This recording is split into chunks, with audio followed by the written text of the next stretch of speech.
매년 플로리다에서는 평균 2,000건이 넘는 악어 출몰 신고가 접수됩니다. 특히 에버글레이즈 지역은 미국 최대의 악어 서식지로 약 200만 마리의 악어가 살고 있죠. 지난해에만 해도 24건의 심각한 악어 공격 사고가 있었다고 합니다. 오늘 들려드릴 이야기는 바로 이 에버글레이즈에서 실제로 있었던 일입니다. 한 가족의 가슴 아픈 상실감 속에 예상치 못한 기적 같은 만남, 그리고 놀라운 반전이 있는 이야기죠. 특히 한국의 진돗개가 플로리다의 한 가족을 구하게 된 믿기 힘든 실화입니다. 저는 이 이야기의 주인공인 버니스의 이야기를 여러분께 들려드리려고 합니다. 시작하기에 앞서 구독과 좋아요, 그리고 알림 설정도 부탁드립니다. 안녕하세요. 저는 플로리다 에버글레이즈에서 야생동물 수의사로 일하고 있는 버니스입니다. 오늘은 제 인생에서 가장 특별하고도 잊을 수 없는 이야기를 들려드리려고 해요. 우리 가족 이야기부터 먼저 들려드릴게요. 저희 가족은 제가 사랑하는 남편 마이클과 이제 10살이 된 아들 제이크, 그리고 하늘나라에 있는 우리 막내 크리스틴까지 모두 넷이었습니다. 많은 분들이 야생동물 수의사라는 제 직업을 신기해하시는데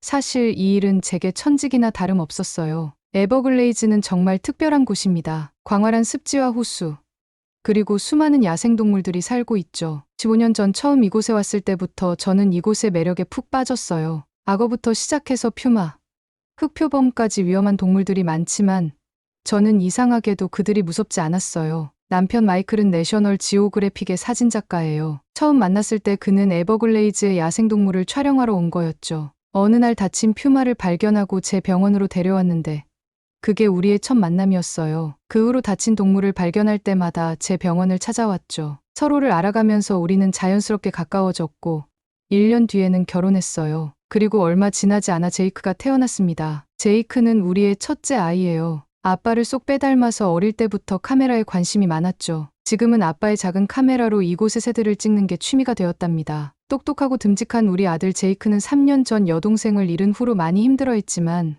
요즘은 조금씩 웃음을 되찾아가고 있습니다. 그리고 우리 막내 크리스티는 제가 일하는 모습을 보면서 자랐었죠. 7살이었지만 벌써 엄마처럼 동물 의사가 될 거예요 라고 말하곤 했어요. 작은 동물들을 특별히 사랑했습니다. 다친 새를 발견하면 울면서 제게 데려오곤 했죠. 그 애를 잃은 후로 우리 가족은 많이 달라졌어요. 하지만 오늘은 우리 가족에게 찾아온 특별한 기적에 대해 이야기하고 싶어요. 제가 동물들을 치료하기 시작한 건 8년 전이에요. 야생동물 병원을 막 시작했을 때였죠. 그때 남편을 만났어요. 마이클은 야생동물 사진작가였는데 다친 퓨마를 발견하고 제 병원으로 데려왔더라고요. 그 후로 다친 동물을 발견할 때마다 저희 병원을 찾아왔어요. 마이클은 제가 동물들을 대하는 모습이 특별하다고 했어요. 여자가 야생동물 수의사라고 하면 다들 놀라시지만 저는 어릴 때부터 동물들이 무섭지 않았거든요. 오히려 저는 동물들을 잘 이해했던 것 같아요. 제이크가 4살 되던 해에 우리 크리스틴이 태어났습니다. 그 애는 또 저를 쏙 빼닮아서 동물들을 너무나 사랑했어요. 다친 새를 발견하면 울면서 제 병원으로 데려오곤 했습니다. 우리는 정말 행복했어요. 주말이면 온 가족이 에버글레이즈를 다녔어요. 마이클은 사진을 찍고 저는 야생동물들을 관찰하고 아이들은 자연 속에서 뛰어놀았죠. 제이크는 아빠를 따라다니며 사진 찍는 법을 배웠고 크리스티는 저를 따라다니며 동물들 이야기를 듣곤 했죠. 2년 전 우리 가족에게 큰 시련이 찾아왔습니다. 그날은 평소와 다름없던 날이었는데 수달 한 마리가 악어에게 물려 들어왔어요. 수술이 바빠서 정신이 없던 그때 크리스틴이 학교를 마치고 병원에 왔죠. 늘 그랬듯이 엄마가 일하는 걸 구경하러요. 제이크는 학교 미술반 활동이 있어서 늦는다고 했었어요. 평소 같았으면 동생을 잘 챙기던 오빠가 없었던 그 순간을 자책하며 지금도 그 애를 많이 힘들게 하고 있어요. 자기가 있었더라면 막을 수 있었을 거라고 말이에요. 수술에 집중하느라 잠깐 한눈을 판 사이에 우리 크리스틴이 호숫가로 가버렸어요. 수술이 끝나고 나왔는데 아이가 보이지 않았어요. 수색대와 함께 며칠을 미친 듯이 뒤졌습니다. 남편은 헬리콥터까지 동원했으며 제이크는 학교도 안 가고 매일 호숫가를 뛰어다녔어요. 하지만 우리는 크리스틴을 찾지 못했습니다. 그 후로 우리 가족은 완전히 달라졌답니다. 저는 병원 문을 닫았고 남편은 카메라를 내려놓았어요. 제이크는 더 이상 사진을 찍지 않았고 매일 밤 동생 방을 지키며 울었어요. 우리 모두 서로를 바라보는 게 힘들었죠. 누구의 눈에서나 크리스틴이 보였으니까요. 2년이라는 시간이 지났지만 우리 가족의 상처는 쉽게 아물지 않았습니다. 하지만 그때 예상치 못한 기적이 찾아왔습니다. 한 마리의 특별한 강아지를 만나게 된 거죠. 이 만남이 어떻게 우리 가족을 치유하게 되었는지 들려드리려고 합니다. 그날도 비가 많이 오던 날이었어요. 크리스틴이 떠난 뒤로 저는 매일 술로 밤을 보냈어요. 그날도 마찬가지였죠. 밤늦게까지 술을 마시다가 문득 병원이 걱정되더라고요. 폭우가 심했거든요. 예전에는 비가 많이 오는 날이면 다친 동물들이 자주 들어왔었지요. 그래서 한번 병원에 가봐야겠다는 생각이 들었어요. 남편과 제이크는 이미 잠들어 있었습니다. 조용히 집을 나와 병원으로 향했어요. 2년 동안 닫혀있던 병원이라 낡고 쓸쓸해 보였습니다. 그래도 혹시나 하는 마음에 병원 주변을 둘러보고 있었죠. 그때였습니다. 멀리서 무언가가 물살에 휩쓸려 오는 게 보였어요. 처음에는 통나무인 줄 알았는데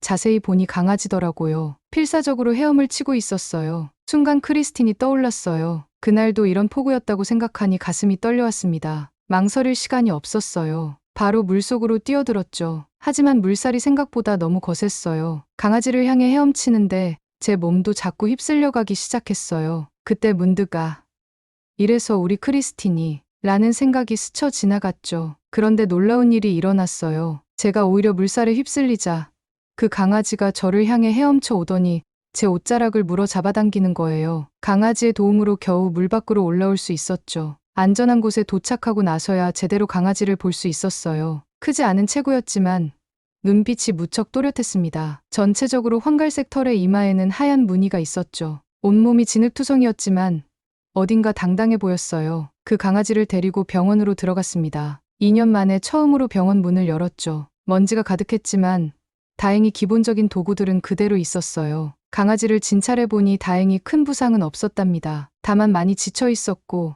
영양 상태가 좋지 않았죠. 집에 전화를 걸어 남편을 깨웠어요. 한밤중에 갑자기 병원에 왔다고 하니 많이 놀랐더라고요. 하지만 강아지 이야기를 듣고는 제이크와 함께 바로 병원으로 달려왔어요. 제이크가 병원에 들어서자마자 강아지와 눈이 마주치는 순간 2년 만에 처음으로 우리 아들이 웃는 걸 봤어요. 제이크가 강아지에게 다가가 안녕 하고 인사를 하자 강아지가 꼬리를 흔들며 제이크의 손을 핥았어요. 그 모습을 보는데 갑자기 눈물이 나더라고요. 남편도 강아지의 사진을 찍기 시작했어요. 2년 만에 처음으로 카메라를 든 거였죠. 우리는 그 강아지에게 레오라는 이름을 지어주었습니다. 그때는 몰랐는데 레오는 이름처럼 용맹하고 위험 앞에서도 우리 가족을 항상 지켜주었어요. 그렇게 우리 가족은 새로운 가족을 맞이하게 되었습니다. 하지만 그때는 레오와의 만남이 우리 모두에게 얼마나 특별한 것인지 알지 못했어요. 레오가 어떤 강아지인지를, 레오에게 놀라운 비밀이 있다는 것도 말이에요. 레오가 우리 가족이 된 지 한 달쯤 지났을 때의 일이었어요. 제이크가 문득 아빠의 낚시대를 보더니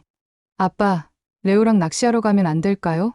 라고 물었어요. 남편은 크리스틴이 떠난 후로 낚시는 물론이고 호수 근처에도 가지 않았거든요. 예전에는 얼마나 낚시를 좋아했었는지 몰라요. 주말이면 늘 제이크를 데리고 호수에 갔었죠. 때로는 며칠씩 캠핑을 하면서 낚시를 하기도 했어요. 물고기를 잡는 것보다도 호수에서 보내는 그 시간이 좋았다고 했었죠. 그런 남편이 처음에는 고개를 저었어요. 하지만 제이크가 계속 조르자 마지못해 허락했죠. 사실 저도 걱정이 되었습니다. 그래서 멀리서라도 지켜보고 싶어서 같이 따라갔어요. 그날 아침, 오랫동안 창고에 있던 낚시도구를 꺼내는데 레오가 계속 그 주위를 맴돌더라고요. 마치 낚시를 따라가고 싶어하는 것처럼요. 그래서 우리는 레오도 데리고 호수로 갔어요. 놀라운 건 그날 레오의 모습이었습니다. 호수 가까이 가자 레오가 제이크 앞뒤로 계속 뛰어다니면서 마치 호수를 살피는 것 같았어요. 낚시를 시작하고 나서는 제이크와 남편 사이에 앉아서 꼬리를 흔들며 두 사람을 번갈아 쳐다보는 거예요. 문득 남편이 웃으면서 말하더라고요. 이 녀석,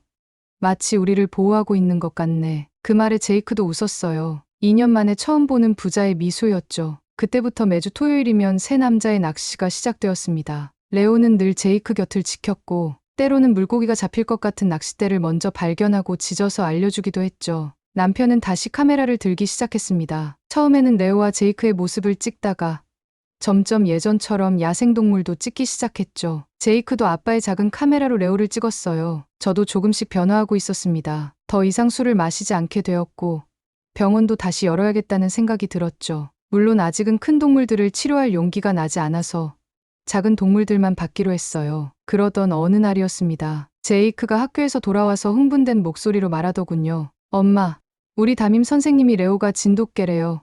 선생님 고향이 한국인데 레오를 보더니 틀림없는 진돗개라고 하셨어요. 처음에는 그냥 비슷하게 생긴 강아지일 거라고 생각했어요. 하지만 레오의 특별한 행동들이 자꾸 눈에 들어오기 시작했죠. 충성심 깊은 모습, 영리한 눈빛, 그리고 우리 가족을 지키려는 듯한 행동들. 그리고 그 특별한 모습은 얼마 후에 일어난 큰 사건으로 더욱 빛을 발하게 됐죠. 에버글레이즈의 우기가 시작되던 때였습니다. 비가 계속 내리면서 호수 수위가 많이 올라가기 시작했어요. 평소라면 낚시를 가지 않았을 날이었는데 제이크가 학교에서 과학 숙제로 우리 지역의 자연환경 관찰이라는 주제를 받아왔어요. 남편이 이번 기회에 비 오는 날에 호수 생태계를 촬영하면 좋은 자료가 되겠다고 했습니다. 저는 반대했어요. 날씨도 좋지 않은데 위험할 것 같았거든요. 하지만 남편이 레오도 있고 멀리는 가지 않을 거야라고 하면서 설득했어요. 그날 아침은 평소보다 일찍 남편과 제이크 그리고 레오가 호수로 향했어요. 저는 병원에 새로 들어온 다친 토끼를 돌봐야 해서 함께 가지 못했죠. 지금도 그때를 떠올리면 가슴이 덜컥 내려앉습니다. 정오쯤이었을 거예요. 갑자기 레오가 병원으로 뛰어들어왔어요. 평소와 다른 날카로운 짖음 소리를 내면서요. 처음에는 무슨 일인지 몰랐어요. 하지만 레오가 자꾸 제 옷자락을 물고 당기는 걸 보니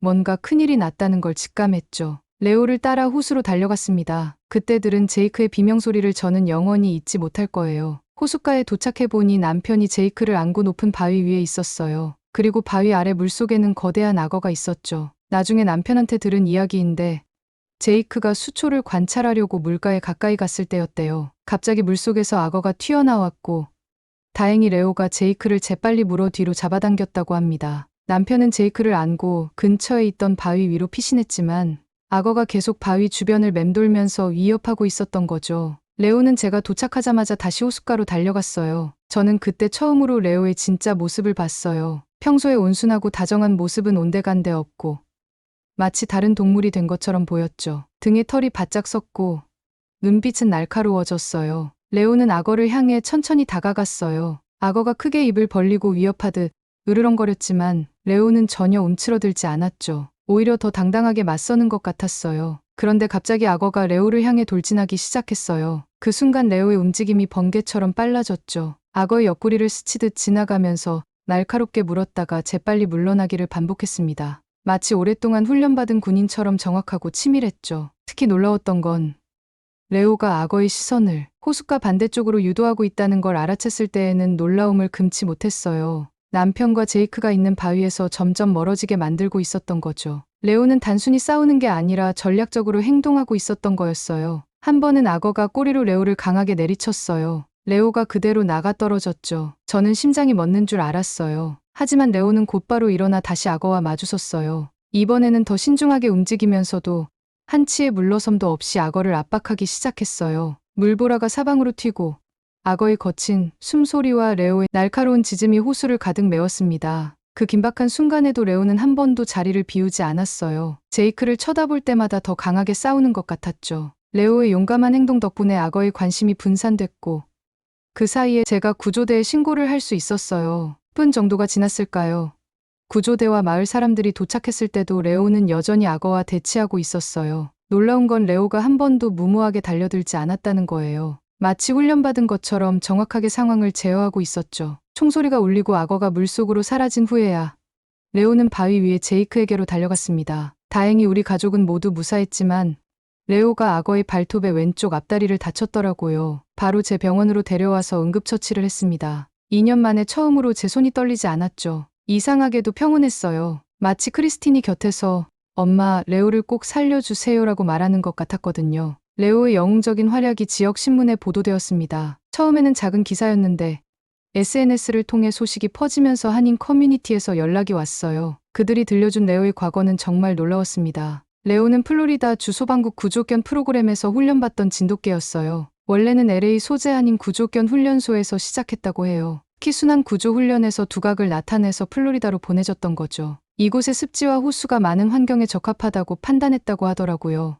6개월 전까지만 해도 레오는 정식 구조견 시험을 앞두고 있었대요. 그런데 훈련 중에 큰 허리케인이 왔고 대피 과정에서 레오가 사라졌다고 해요. 그동안 계속 수색했지만 찾지 못했다고 하더라고요. 알고 보니 레오의 이름은 원래 한별이었다고 합니다. 처음 LA 훈련소에서 지은 이름이라고 해요. 특히 야간 수색 훈련에서 뛰어난 능력을 보여서 붙은 이름이었죠. 훈련소 기록을 보니 레오는 수영 실력이 특출났고 위기 상황에서의 판단력도 매우 뛰어났대요. 남편이 찍은 악어와의 싸움 영상을 본 훈련사들은 레오의 행동이 모두 전문적인 구조 기술이었다고 해요. 악어의 주의를 분산시키고 제이크를 안전하게 대피시킬 시간을 버는 전형적인 구조견의 행동 패턴이었다는 거죠. 플로리다 소방국에서 연락이 왔어요. 레오를 다시 데려가고 싶다고요. 하지만 우리 가족의 사연을 듣고는 마음을 바꾸셨어요. 대신 제안을 하나 하셨죠. 레오를 가족으로 두되 주말마다 열리는 구조견 훈련에 참여하기로요. 레오의 능력을 잃지 않게 하면서